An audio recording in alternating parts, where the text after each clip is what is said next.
ലബ്ധ ഖുർആൻ masters അവതരിപ്പിക്കുന്നു ഖുർആനിക സന്ദേശം. 1 minute please. സൂറത്തുൽ മുൽക്കിലെ 2-ാമത്തെ വചനം ആസ്പദമാക്കിക്കൊണ്ട് സംസാരിക്കുകയാണ്. ജീവിതവും മരണവും അള്ളാഹു കണക്കാക്കിയിരിക്കുന്നത് നമ്മളെ പരീക്ഷിക്കാൻ വേണ്ടിയാണ് എന്നാണ് ആയത്തിൽ പറയുന്നത്. അതെ, നമ്മുടെ ഇഷ്ടത്തിനോ നമ്മുടെ താല്പര്യത്തിനോ അനുസരിച്ചല്ല നമ്മുടെ ഈ ജീവിതം.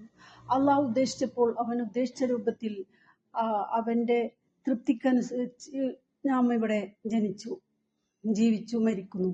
അപ്പോൾ ആ അള്ളാഹു ഉദ്ദേശിക്കുന്നത് അവനെ മാത്രം ആരാധിച്ച് അവന്റെ പരീക്ഷണങ്ങൾ ക്ഷമിച്ച് ജീവിതം മുന്നോട്ട് പോകാനും പാരത്രിക ലോകം വിജയകരമാക്കാനും വേണ്ടിയാണ് ഉദ്ദേശിക്കുന്നത്.